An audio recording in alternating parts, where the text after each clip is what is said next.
1, 2, 3, 4, 5.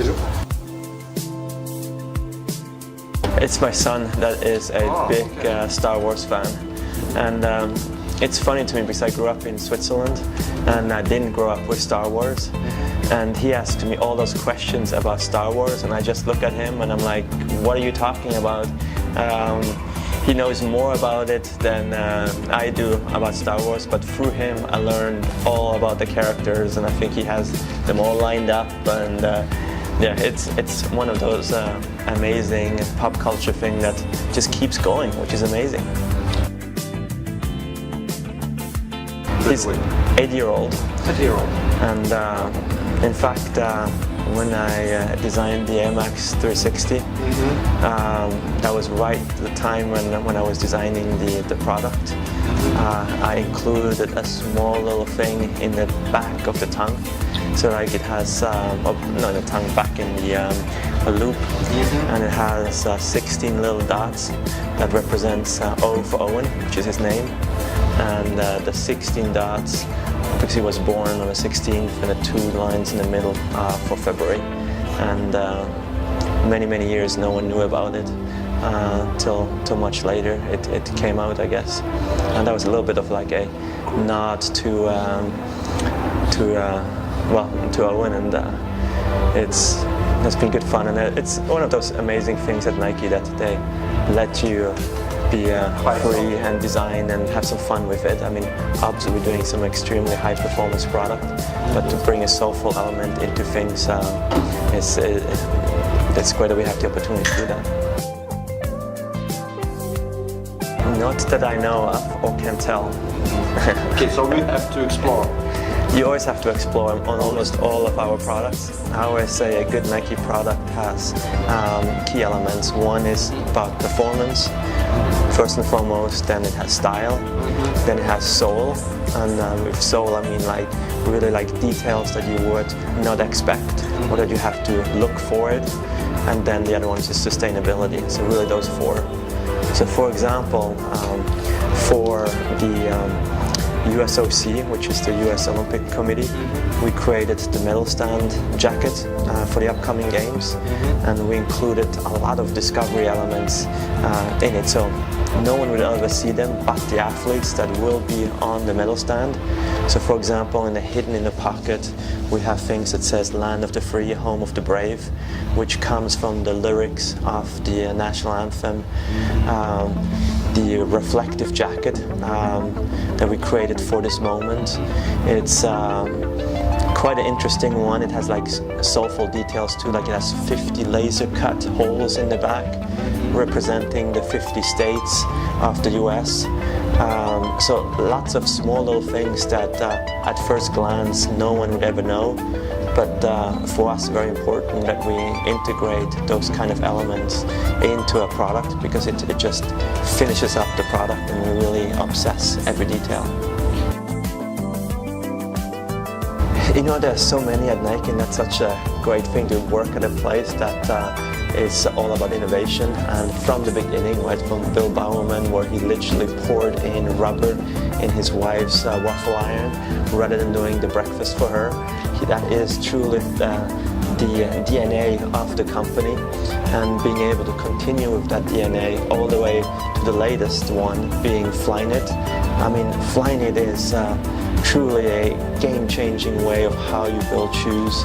Was before you had many different bits and pieces, like a complex puzzle piece, and now it's one single piece, all fully knitted in one go, creating an extremely lightweight shoe, but at the same time the most sustainable, most green shoe ever in Nike's history, truly delivering upon lightweight and performance, but as well on a better world, so being able to do the best of both worlds and no compromise along the way. We have a saying at Nike that there is no finish line, and we like to push the limits, and that is true for technologies like Air Max, or Flyknit, or many of our innovations.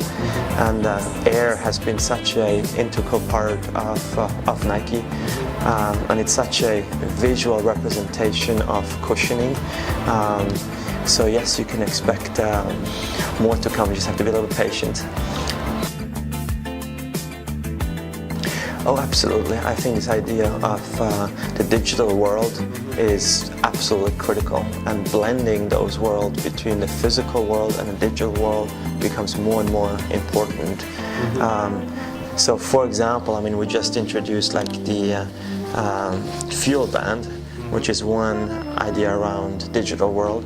And it's a simple device that literally tells you how you're doing in a day. So in respect, you set yourself a goal, and then you can see during the day that it goes from red to green, and that you achieved your goals. And so for example, before I used to take the elevator, and now I'm taking the stairs instead because I get credit for it. So it's the simple things in life that can make a difference.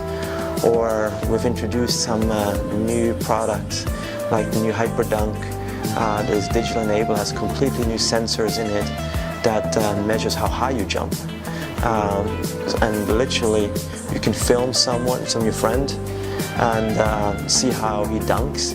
The same information, literally of how high he jumped, all the stats are included, and with 2 clicks you can send it over Twitter to your friends. So it's like a digital game, but you are now, instead of doing just with your hands, you are the digital game. So you can really see it's not just a shoe anymore, it's an experience. And absolutely like the idea that the digital world influences the sports world and vice versa, both as you build product, but even as you get informed by it, by blogs, etc. That's absolutely critical. To me, design is all about problem solving. So it's not just creating new product, but new and better products. It's easy to create new things, and arguably speaking, you don't really need more new things, but I think you need more better things that make it's either lighter, it's more sustainable, it's more breathable, so something that really improves things. That I think is much harder to do. So in that respect, I see design as this perfect blend of art and science, and I love the idea that you can bring those worlds together of cultural elements, athletes' input, inspirations from traveling, inspiration and information from our Nike Sports Research Lab that is in the same building where we design. Literally combining all this into one product is ultimately, I think, a good product. So it's really a blend of art and science and problem solving. It's really a both, it's not a or, you have to have both. If you do something that's just technology driven, then it's just technology for technology's sake. That's not the point. You have to have the right balance of enough old and enough new to create something that is interesting. So it's the blend of the two that is critical, not just one. And if you think about Flyknit, it's a completely new way, yet at the same time it's like grandma's knitting, right? So there's something that is very familiar to us, and yet in the shoe industry and the way it performs is completely new. In fact, we had to actually invent a machine first and create a machine first before we were able to do the shoe. It's not just sitting down and just designing another shoe. We had to create an entire new process, and that's why it took us so many years. So we had this idea for a while of creating this sock-like feel, but we couldn't produce it. So we had to first invent a machine that could do it. So ultimately, it's really the juxtaposition of something like very old, of like your grandma knitting a scarf, all the way to the most modern technical innovation that ultimately we're able to bring it together in the Flyknit Racer. It doesn't happen too often from an industrial design side, but we certainly work a lot with artists and collaborators, and we want to collaborate with outside people. It keeps us fresh, it keeps the industry fresh. I think this collaboration between those different worlds are critical and extremely interesting. And with Mark Newson, I knew him from before. And so one day I called him up and said, hey, would you be interested in doing a project with us together? Wrote a proposal, sent it on to Mark Parker, which is a huge proponent for design, and it's such an amazing place to work in, where you have a CEO who is a designer that loves design. So I gave him the proposal, and he said, yes, go for it. And that's how it happened. As simple as that.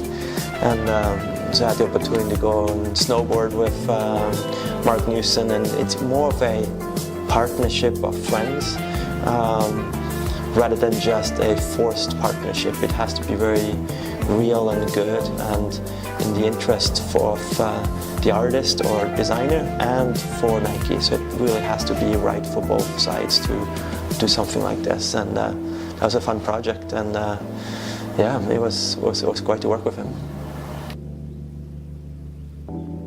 You know, I think the desire of having something that is special and unique, I'll be very surprised if that goes away. I think the idea of creating something that is pushing the limits helps Nike to explore in areas which we wouldn't have gone before.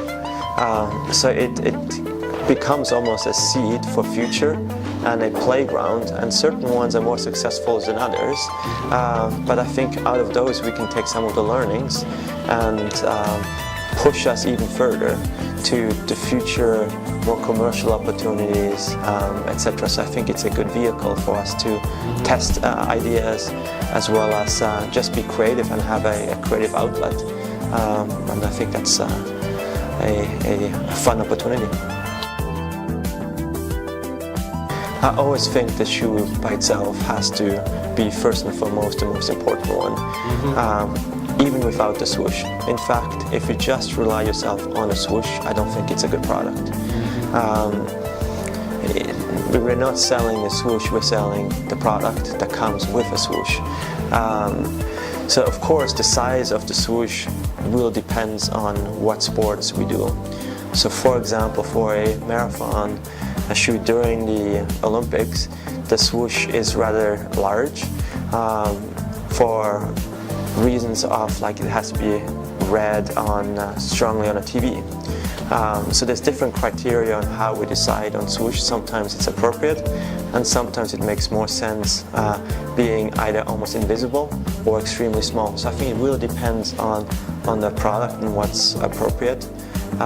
There's not like a golden rule on one.